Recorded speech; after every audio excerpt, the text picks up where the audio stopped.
Hi YouTube, welcome back to my channel. Not the most interesting of visuals for you to look at today, I'm afraid. I apologise for that, but I just wanted to talk to you about Gabrielle, not the handbag, but the new fragrance that is about to be launched by Chanel in the UK. Quite old news for those of you in the US, I suspect, who've had it for a while. Probably the rest of mainland Europe, I don't know, certainly France, I'm guessing. It's due to launch officially next week, I think, whenever the 1st of September is, next Friday, I think, so less than a week to go, although they have already had a kind of 24-hour soft launch on the website when you could buy an advance bottle. The testers are now in the boutiques, which is how I know a little bit about it, because I went in a couple of times to try it on, and I was given the other day, finally, this sample. I've been asking for a sample for ages. It's just one of the little spray ones. I've used the other one I was given. I'm afraid I'm not even going to unbox it because I'm going to flog this one on eBay unopened. And I guess you understand what that means, I think, about it, but I'm going to tell you anyway. So that's all I've got to show you about Gabrielle, but you will have seen the promotional photographs if you're interested. It is a very pretty bottle, quite a kind of large bottle because it's a flat, not exactly square, but squarish bottle. Quite an interesting shape, actually. Recognisably Chanel, but a bit different. Quite an awkward looking bottle, I personally think, but I mean, it definitely is different. So you'll have an idea how it's going to be presented. Now, well, first of all, what are we being told about it? We're being told it's a brand new fragrance. I'm going to take some issue with that in a minute, as you'll hear. We're being told it's the first new fragrance, certainly in a lot of the PR based blurbs I've seen in magazines, because they all say the same thing, so it's obviously the PR. We're being told it's the first new fragrance since 2002, or slash, in other ones it says the first new fragrance in a decade, which by my reckoning would be 2007, which may be a little more accurate, but I don't think even that's accurate. I haven't actually looked up, but it seems to me both Boy and Misia have been new fragrances in the last few years. So I don't know why they need to tell us this nonsense.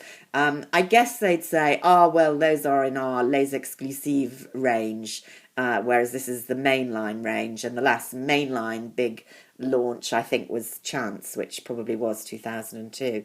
But, this is nonsense, isn't it? We've had a number of versions, new versions of 19, Poudre. We've had Au Premiere, I'm not quite sure when that was. That may be more than 10 years ago. I'm so out of touch. But we definitely had the new version of Chanel Number 5, lighter citrus version. I'm going to say last year. It seems like only last year. And we've had, at least two Les Exclusives new launches. The most recent was Boy, and we had Misia a few years ago as well. So it's just nonsense. They come out with new fragrances practically every year. So why not just tell the truth about it? Anyway, rant over about that. What can we say about this new fragrance? It's by Olivier Polge. Those of you who are fragrance fans, particularly Chanel fragrance fans, will know he's one of their regulars now. He's responsible for Boy. He's the son of Jacques Polge, who's been responsible for a number of the famous releases over the last 15, 20 years or so. And he's created some interesting fragrances for Chanel. I'm a fan of Boy. It's not my favourite, but I do like it. I'm less of a fan of Misia, but, I do like it, and I think it's very different. I'm not a fan of Gabrielle.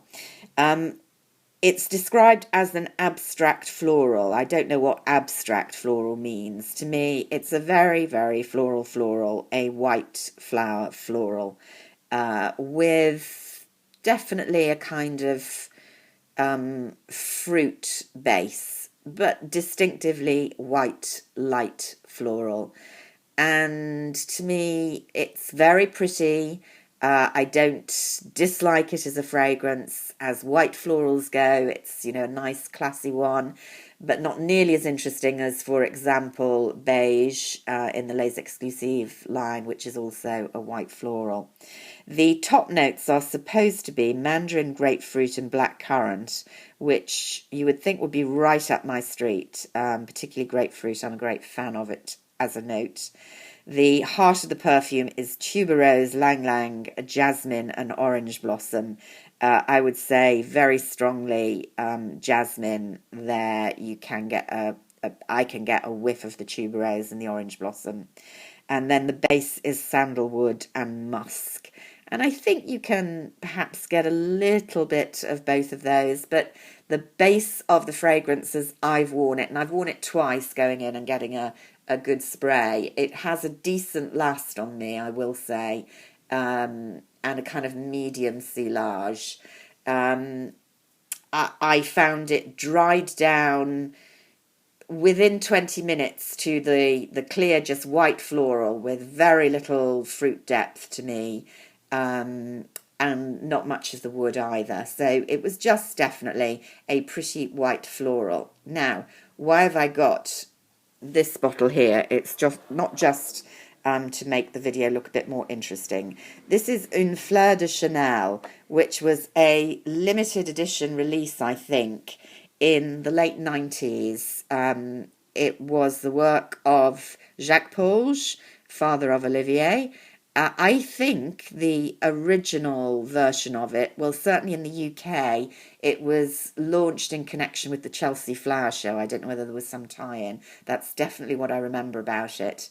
And I couldn't get my hands on a bottle of it at the time. But I have this one bought, I'm going to say a couple of years ago, so, vintage effectively, because they no longer produce it. The minute I smelt Gabrielle, I smelt Une Fleur de Chanel, and I thought it was the same perfume that I was smelling. Obviously, the minute I got home, I sprayed this on the other wrist. Now, I will say this dries down, I'm going to say a bit lighter. I guess I find it harder to smell at any point the fruit notes in Une Fleur de Chanel. But honestly, it's a really marginal difference, and it may simply be because, this bottle must be about 10 years old, because they haven't produced it in all that time. I don't want to call out Chanel as liars because they're saying this is a new perfume. And I'd be really interested to know what people who either were fans of Une Fleur de Chanel and remember it, or like me have bottles of it and can do the direct comparison, what they think. But to me, these two are dead ringers. Gabrielle is just Une Fleur de Chanel reproduced again, maybe with the most tiny subtle difference, and ingredients change, chemistry changes, but honestly I can't tell the difference between the two of them. So from that, if you are a long-time Chanel lover and you knew Une Fleur de Chanel and you regret that you can't get your hands on it anymore, you're going to rush out and be very glad that you can get Gabrielle.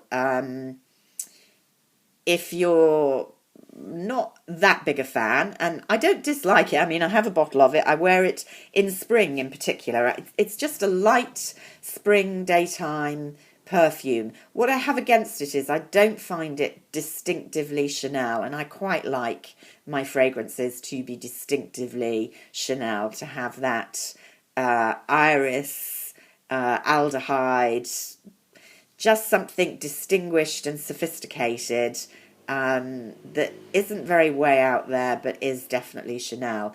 And I don't really get that with Une Fleur de Chanel, pretty though it is. So for me, Gabrielle is a total fail, and I won't be buying the full size. But I thought it would be interesting for those of you who are interested to hear about that. Obviously you're going to go out and try it. Some people will love it.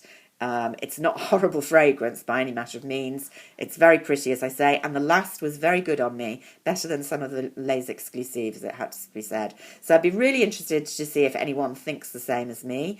If you're a fan, why? And yeah, good luck getting your hands on a bottle and enjoying it soon. So until next time, bye for now.